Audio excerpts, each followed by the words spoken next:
The Sufi says that there are two monks of knowledge, and it is not invented by them. It is very ancient statement by all even prosper that there are two modes of knowledge. One is of rational mode of knowledge, and that other is institutional I thought inspiration. So the ordinary average Muslim, he knows only through reasons or hearing, so he follows it, and not that he has knowledge, spiritual abilities within him, but his spirituality of a kind which is passive sort of kind. So he in just above to recognize the truth and not to receive anything beyond that. Just he does by hearing, by following the people who knows better than himself. But there must be of every community people who have this direct institution. It is they who were the real pillars of the religion. To keep it alive, these rationalists, even among Muslims, they have denied the possibility of validity of that direct aspirations of truth, even if they grudging sometimes admit it, but they say that it is unreliable and subject to discuss. Even actually this is real confirmation of religion. It is confirmed. Otherwise it is very easy that people after some generation say that this is written in books, Asatir Nal-Awwaleen. It is the stories of the ancient. Some people says to themselves, when you have people who have this direct perception in every generation, it is there. The people who keep the religion alive, and they do not allow these people to dismiss religion like this, though they claim they have reason all there. This is necessary, why it is said in the hadith, Ma'amal Warasatul Anbiya, not this ulma. Ulma means urfa. People who knows by direct perception. They are their inheritance or heir of Prophet, not in this long perceives and signs of religion. They all have their purpose. This was not created by the Prophet. This is creation of ours. The Sahaba is in of no need of books and signs. Now it is necessary because we have become so distant from those days. Otherwise they are not fundamental. Fundamental things is the direct perception and not understand Quran from the Quran and Hadith from the Hadith. Main thing is what the Quran needs to, what it is intended for. It is intended to meet God.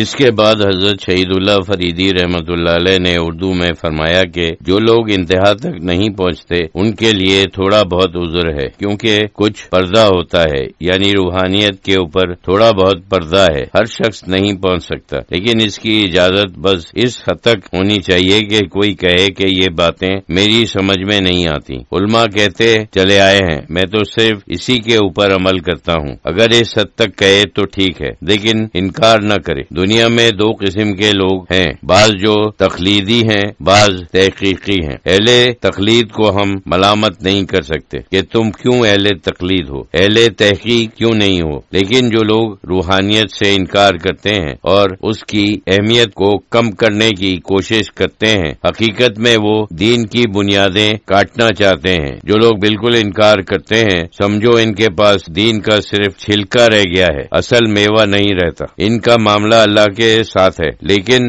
مشکوک معاملہ ہے۔ اللہ تعالیٰ نے فرمایا ہے کہ جو کلمہ پڑھتا ہے اس کی بخشش کسی نہ کسی شکل میں ہو ہی جائے گی، اس لیے ہم اس جھگڑے میں نہیں جاتے۔ لیکن جس کے پاس صرف چھلکا ہو، مغز نہ ہو، تو وہ کیا مذہب ہے؟ یہ تو کوئی مذہب نہیں ہے۔ العلماء وراثت الانبیاء، تو اصل کام انبیاء کی وراثت حاصل کرنا ہے۔ انبیاء کی وراثت وہی وجدان یا حقیقت کا ادراک ہے، یعنی انبیاء کی وراثت ہے۔ اس وجہ سے ایک لحاظ سے ہم کہہ سکتے ہیں کہ تزکیہ نفس، تصفیہ قلب اور تحریر روح فرض ہے، چاہے فقہ کے لحاظ سے فرض نہ ہو، دین کے لحاظ سے فرض ہے۔ غیر ملکی برادران سلسلہ کے استفادے کے لیے حضرت صاحب نے انگریزی میں فرمایا،